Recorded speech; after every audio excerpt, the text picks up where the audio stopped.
ഗുരു ഓം. നടരാജ ഗുരുവിൻ്റെ ആത്മകഥാകഥനമായ autobiography of N എബ്സല്യൂട്ടിസ്റ്റ് എന്ന ഗ്രന്ഥത്തിൻ്റെ മലയാളം പരിഭാഷ, അധ്യായം 8, ടീച്ചേഴ്സ് കോളേജിൽ, ഭാഗം 5. ഗാന്ധിസം എന്ന ഉപാധ്യായം. 1921 പ്രിൻസ് ഓഫ് വെയിൽസ് ഇന്ത്യ സന്ദർശിക്കാൻ എത്തിയത്. തെക്കേ ആഫ്രിക്കയിലെ സഹന സമരത്തിൽ വിജയിയായ മഹാത്മാഗാന്ധി അന്ന് മടങ്ങിയെത്തിയിട്ടേയുള്ളൂ. അദ്ദേഹം ഇന്ത്യൻ നാഷണൽ കോൺഗ്രസിൻ്റെ അധ്യക്ഷനാകുകയും അന്ന് വരെ ഹോം റൂൾ പ്രസ്ഥാനം എന്ന പേരിൽ അറിയപ്പെട്ടിരുന്ന ജനകീയ മുന്നേറ്റത്തിൻ്റെ നേതൃത്വം മുഴുവൻ ഏറ്റെടുക്കുകയും ചെയ്തു. ഇന്ത്യൻ നാഷണൽ കോൺഗ്രസിൻ്റെ കൽക്കട്ട സമ്മേളനത്തിൽ അധ്യക്ഷം വഹിച്ച മിസിസ് ആനി ബസന്റാണ് അന്ന് വരെ ഈ പ്രസ്ഥാനം നയിച്ചിരുന്നത്. ആ തലമുറയിലെ യുവജനങ്ങളെ ഗാന്ധിസമാണ് മറ്റേതൊരു ചിന്താഗതിയേക്കാളും സ്വാധീനിച്ചിരുന്നത്. വെയിൽസ് രാജകുമാരനായ എഡ്വേർഡ് 8 സന്ദർശനത്തെ ബോയ്ക്കോട്ട് ചെയ്യുക എന്ന പരിപാടിയുടെ താത്വികവും പ്രായോഗികവുമായ വശങ്ങൾ വികസിപ്പിച്ചെടുത്തത് ഗാന്ധിജി തന്നെയാണ്.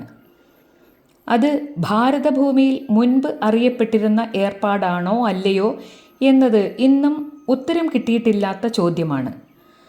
അതുപോലെ തന്നെ ടോൾസ്റ്റോയിയോ തോറോയോ പ്രശ്നങ്ങളെ നേരിടാൻ ഉപയോഗിച്ച മാർഗങ്ങളുടെ അനുകരണം മാത്രമായിരുന്നോ സത്യാഗ്രഹം എന്നുള്ളതും തീരുമാനിക്കപ്പെട്ടിട്ടില്ല. എന്തായാലും ടോൾസ്റ്റോയ് ഗാന്ധിജിയിൽ സ്വാധീനം ചെലുത്തിയിരുന്നു എന്നത് വ്യക്തമാണ്. ഭാരതത്തിൻ്റെ സ്വാതന്ത്ര്യലബ്ധിയെപ്പറ്റി ടോൾസ്റ്റോയ് ഗാന്ധിജിയുമായി കത്തിടപാടുകൾ നടത്തിയിരുന്നതായി പറയപ്പെടുന്നുണ്ട്. ഏതായാലും സത്യാഗ്രഹം എന്നത് ഒരു സ്വദേശി ചരക്കാണെന്നത് തീർച്ച.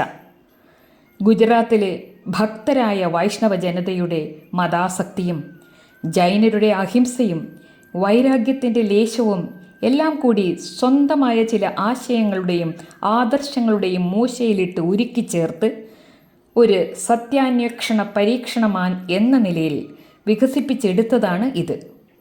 ഈ വിഷയം അവതരിപ്പിക്കുവാൻ വേണ്ടി അദ്ദേഹം എഴുതിയ ആത്മകഥയ്ക്ക് തന്നെ എൻ്റെ സത്യാന്വേഷണ പരീക്ഷണങ്ങൾ എന്നാണല്ലോ പേരിട്ടിരിക്കുന്നത്. ഭാരതത്തിലാകമാനം എന്ന പോലെ മദിരാശിയിലുള്ള വിദ്യാർത്ഥി സമൂഹവും ഈ പുതിയ നേതാവ് പ്രഖ്യാപനം ചെയ്ത നിസ്സഹകരണ പരിപാടിയിൽ പങ്കുകൊണ്ടു. ഇക്കാര്യത്തിൽ ടീച്ചേഴ്സ് കോളേജിലെ വിദ്യാർത്ഥികൾ ഒരു ത്രിശങ്കു സ്വർഗത്തിൽ നിൽക്കുകയായിരുന്നു. അവരിൽ ഏറിയ കൂറും സർക്കാർ ഉദ്യോഗമുള്ളവരാണ്.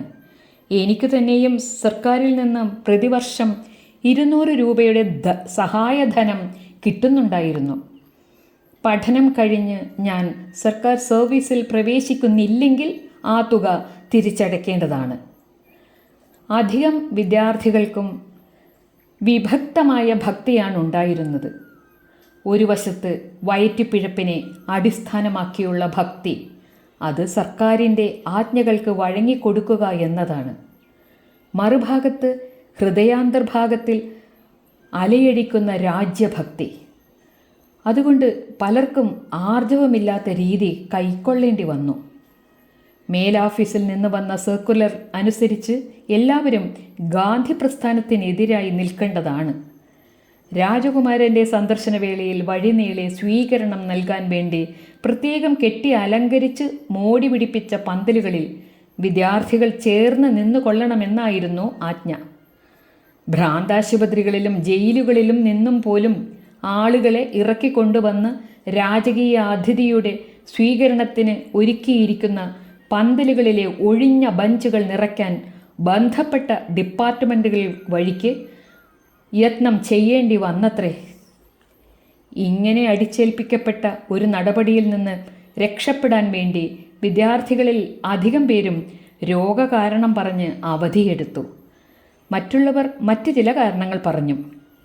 പൊതുവേ പറഞ്ഞാൽ ഞാനൊരു ഗാന്ധിമാർഗക്കാരനായിരുന്നെങ്കിലും നീതിയെയും ആർജവത്തെയും സംബന്ധിച്ച് എനിക്കുള്ള ആദർശത്തോട് അദ്ദേഹത്തിൻ്റെ വാദത്തിലെയും പ്രവർത്തനത്തിലെയും ചില അംശങ്ങളെ പൊരുത്തപ്പെടുത്തിയെടുക്കാൻ കഴിഞ്ഞില്ല. വിക്ടോറിയ ഹോസ്റ്റൽ ജീവിതകാലം മുതൽ ഞാൻ ഖദർദാരിയായിരുന്നു എന്നുള്ളത് സത്യമാണ്. ജാതി വ്യത്യാസം നിശ്ശേഷം നിരാകരിക്കുന്നതിന് അനുകൂലിയായിരുന്നില്ല ഗാന്ധിജി എന്ന് വൈക്കം സത്യാഗ്രഹ സംഭവങ്ങളിൽ നിന്നും വെളിവായിട്ടുണ്ട്. അദ്ദേഹം വിശ്വസിക്കുന്ന വൈഷ്ണവ മതവും ഏതോ വിചിത്രമായ ജാതി വ്യത്യാസങ്ങൾ ഉൾക്കൊള്ളുന്നതാണ്. ഇക്കാര്യം എനിക്ക് നേരത്തെ വെളിവായിരുന്നു. അതുകൊണ്ട് പൂർണ്ണ മനസ്സാലെ ഗാന്ധിജിയുടെ രാഷ്ട്രീയ പ്രസ്ഥാനങ്ങളിൽ ഇടപെടുന്നതിൽ നിന്ന് എനിക്ക് വൈമുഖ്യമുണ്ടായിരുന്നു. അതിലെ സാമൂഹിക ശാസ്ത്ര സിദ്ധാന്തത്തിൻ്റെ കാര്യത്തിൽ അത് പറയേണ്ടതുമില്ല. നിഷ്പക്ഷത എന്ന ഉപാധ്യായം. രാജകുമാരൻ വന്നു ചേർന്നതിൻ്റെ അടുത്ത ദിവസം മൗണ്ട് റോഡ് വഴി ഗിണ്ടിയിലേക്ക് പോകുന്ന രാജവീഥിയിലെ കോളേജിൻ്റെ ഗേറ്റ് കൊടി തോരണങ്ങൾ കൊണ്ട് കെട്ടി അലങ്കരിച്ചിരുന്നു. ആയിരക്കണക്കിന് കുതിരവണ്ടികളും മോട്ടോർ വാഹനങ്ങളും തെരുവിലൂടെ എത്രയോ സമയം അങ്ങോട്ടും ഇങ്ങോട്ടും ഓടി. ഈ സമയമെല്ലാം വിദ്യാർത്ഥികളിൽ അധികം പേരും മുറിക്കകത്ത് അടച്ചിരുന്നു. റോഡിൻ്റെ വശത്തുള്ള നടപ്പാതകളെല്ലാം ശൂന്യം. എനിക്കും ആ സമയം വികാരജനകമായിരുന്നു. ചോറിനോടുള്ള കൂറും രാജ്യത്തോടുള്ള കടമയും എൻ്റെ അന്തരംഗത്തെ രണ്ട് ചീന്തുകളായി പിളർത്തിക്കളഞ്ഞു. ഇതിനിടയിലാണ് ധീരവും നിരപേക്ഷവുമായ ഒരു നല്ല മനസാക്ഷി എൻ്റെ ഉള്ളിൽ സംഭൂതമാക്കേണ്ടിയിരുന്നത്. അത് സംഭവിച്ചു. രണ്ട് പക്ഷത്തേക്കും ചായാതെ എൻ്റെ മനസാക്ഷിക്കൊത്തു നിൽക്കാൻ തന്നെ ഞാൻ തീരുമാനിച്ചു. എൻ്റെ മനോഗതിക്കനുസരിച്ചുള്ള തീരുമാനം അറിയിക്കാനായി ഞാൻ പ്രിൻസിപ്പലിൻ്റെ മുറിയിലേക്ക് ഉറച്ച കാലടികളോടെയാണ് നടന്നു പോയത്. ഞാനൊരു സ്വതന്ത്രനാണ്. എൻ്റെ ഇച്ഛയ്ക്ക് വിപരീതമായി ആരോടെങ്കിലും കൂറുകാട്ടാൻ ഞാൻ നിർബന്ധിതനാകരുത്. അതുകൊണ്ട് സർക്കുലർ അനുസരിച്ച് പ്രവർത്തിക്കാൻ എനിക്ക് സാധ്യമല്ല എന്ന് ഞാൻ അദ്ദേഹത്തെ അറിയിച്ചു. തുടർന്ന് ഞാൻ വിശദീകരിച്ചു. ഈ തീരുമാനത്തിനും ഗാന്ധി രാഷ്ട്രീയത്തിനും തമ്മിൽ യാതൊരു ബന്ധവുമില്ല. ഗാന്ധിസത്തിനോട് എനിക്ക് തികഞ്ഞ അനുഭാവവുമില്ല. എനിക്കേതിനോടെങ്കിലും കൂറുണ്ടെങ്കിൽ തന്നെ അത് പ്രകടിപ്പിക്കാനുള്ള സ്വാതന്ത്ര്യം വേണം. അതിൽ എൻ്റെ ഉദ്ദേശ്യത്തിനായിരിക്കണം പ്രാധാന്യം. അക്കാര്യത്തിൽ ഒരു ഭാഗത്തു നിന്നുമുള്ള നിർബന്ധവും ഉണ്ടാകാൻ പാടില്ല. രാഷ്ട്രീയമോ രാജ്യഭക്തിപരമോ ആയ കൂറിനേക്കാൾ അതീതമായ പ്രതിപത്തിയോ വിപ്രതിപത്തിയോ ഉണ്ടായിക്കൂടുന്നില്ല. അബാധിതമായ സ്വാതന്ത്ര്യം ഒരു ഉന്നത മൂല്യമായി കരുതുന്നിടത്ത് മാത്രമേ അത് നിലനിൽക്കൂ. പൊതുവെ ലജ്ജാകുലനായ ആ ഇംഗ്ലീഷുകാരൻ എൻ്റെ ആർജവവും ഉറച്ച നിലപാടും കണ്ട് കുഴങ്ങിപ്പോയി. ഞാൻ പറഞ്ഞതെല്ലാം കുറിച്ചു വെച്ചിട്ട് എന്നെ പോകാൻ അനുവദിച്ചു. എന്നാൽ അടുത്ത ദിവസം ഞങ്ങളുടെ ഗ്രൂപ്പിലെ പ്രൊഫസറെ വിളിച്ച് അദ്ദേഹം എൻ്റെ സ്വഭാവത്തെയും പെരുമാറ്റത്തെയും കുറിച്ച് അന്വേഷണം നടത്തി. പ്രൊഫസറുടെ റിപ്പോർട്ട് എനിക്ക് വളരെ അനുകൂലമായിരുന്നു. സത്യസന്ധനും തികഞ്ഞ ഇംഗ്ലീഷുകാരനുമായ പ്രിൻസിപ്പലിനെ എൻ്റെ പ്രശ്നം വളരെ അലട്ടി. അദ്ദേഹം മറ്റു പലരുമായി സുദീർഘമായ ചർച്ചകൾ നടത്തി. അവസാനം കോളേജിലെ റെക്കോർഡുകളിൽ എൻ്റെ സ്വഭാവത്തെപ്പറ്റി കഷ്ടിച്ച് തൃപ്തികരം എന്ന് രേഖപ്പെടുത്തിയിട്ട് എന്നെ വിട്ടയക്കാൻ തീരുമാനിച്ചു. നല്ലത് എന്നെഴുതാൻ പോലും സന്മനസ്സുണ്ടായില്ല. കുറഞ്ഞ പക്ഷം എന്നെപ്പറ്റി അങ്ങനെയെങ്കിലും എഴുതാതിരിക്കുകയില്ലെന്നാണ് ഞാനും എന്നെ അറിയുന്നവരും പ്രതീക്ഷിച്ചത്. അങ്ങനെ ലൗകികവും അധ്യാത്മവുമായ താൽപ്പര്യങ്ങളിൽ ഏതാണ് അഭികാമ്യം എന്ന പ്രശ്നം വന്നപ്പോൾ നിരപേക്ഷമായ നിഷ്പക്ഷത കാണിച്ചതിന് എനിക്ക് കിട്ടിയത് ശിക്ഷയല്ലെങ്കിലും ആക്ഷേപമാണ്.